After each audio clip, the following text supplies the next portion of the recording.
What does a literary agent do and how can they help you sell your book? We'll talk about that coming up.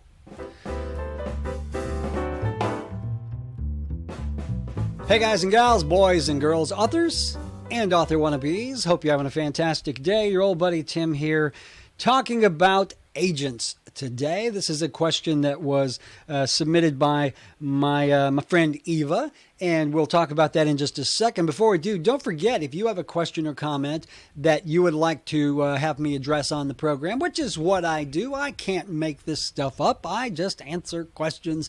Drop it in the comment box below, and if I use your question or comment, I will send you a free digital copy of one of my books. Also, if you are interested in what we do here, which is talk about writing, editing, marketing, selling books, that sort of thing, subscribe by clicking the button below. Click the bell notification icon because that way, every time I release a show, you will be notified so you never miss an episode, because if you do, God help you, your life will never be the same. Okay, that's a stretch, but you know, I am a writer, so that's what I do. So today's question comes from Eva. Tim, I saw your video about agents. How do I go about getting an agent for my book, and how does it work? Eva, great question, and one that I get asked a lot, because a lot of people would like to sell their book to a traditional publisher rather than self-publish, and of course to do that you do need an agent. So first of all, what is an agent and what they do? An agent is a sales agent, meaning that they will take your book and do their darndest to sell it to publishers. Now, a couple of things here. It is hard to get an agent. It is hard to get an agent. And there's an entire process. You don't just send an agent your book and say, hey, here, be my agent, go sell this. It's the greatest thing since sliced bread. Agents do not work that way. It is actually probably more difficult to sign with an agent than to actually sell your book to a publisher. And it's just math. You got to remember that there are only so many agents in the world, and so many of those agents are good agents who can actually sell your books. And agents typically are inundated by requests from writers to represent them. And that's what they do. They are an agent. They represent your work. They take your work and represent it to publishers and try to get you a publishing deal. And then they get a commission. They work on commission. It varies 10, 15%. I've seen it kind of go all over the board these days. That's one of the questions you will ask any agent who does offer to rep you.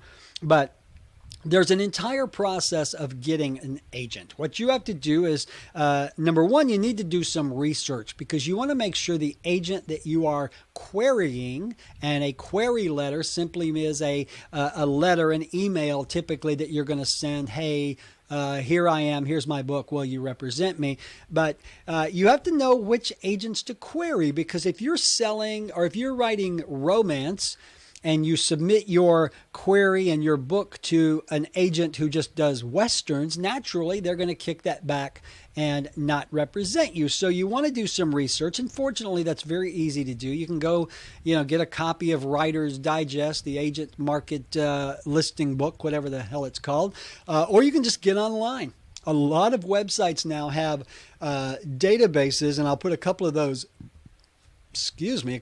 below, but you just go over and you can search by genre. Again, if you're looking for an agent to rep you on romance, you would just search for agents who rep romance and find out what that agent's process is, because a lot of them, they're very different. Some agents require you to actually send a good old-fashioned letter.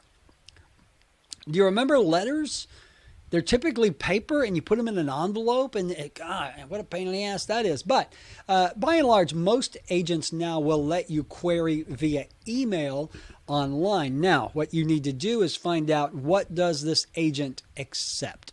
So let's play a scenario here. You go to one of the websites, you find an agent that represents your kind of work, your genre. You then will go to that agent's website, if it doesn't tell you there, and find out, okay, what is it I submit initially? Now, some agents will only want you to just send an email with a really quick introduction. Hi, my name is Excuse me, my name is Eva. I have written this book. Here's a really quick synopsis of the book. I'm looking for an agent. And here is why I think you would be a good agent for my work. That's one thing you want to figure out. Why are you picking this agent? If you're just, hey, I found you online and thought you might be a good fit, the agent is not going to rep you.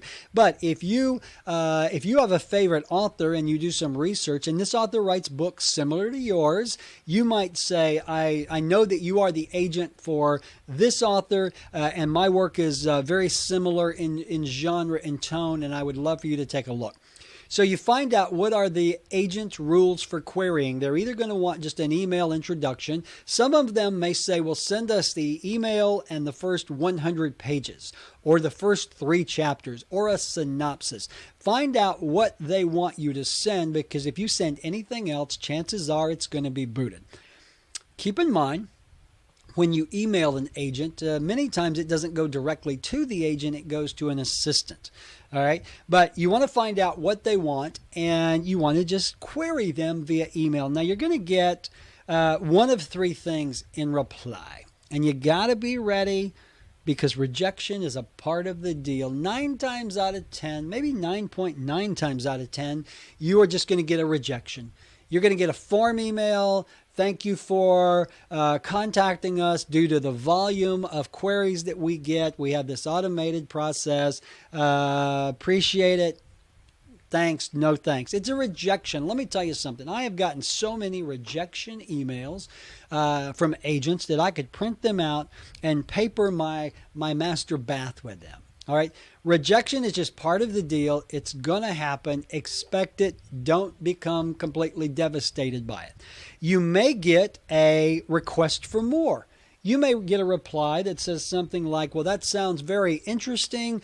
Please submit the full manuscript, or please submit additional chapters. That's kind of it's not a time to get your hopes up, because you still get rejected from that. But hey, you crossed the first barrier.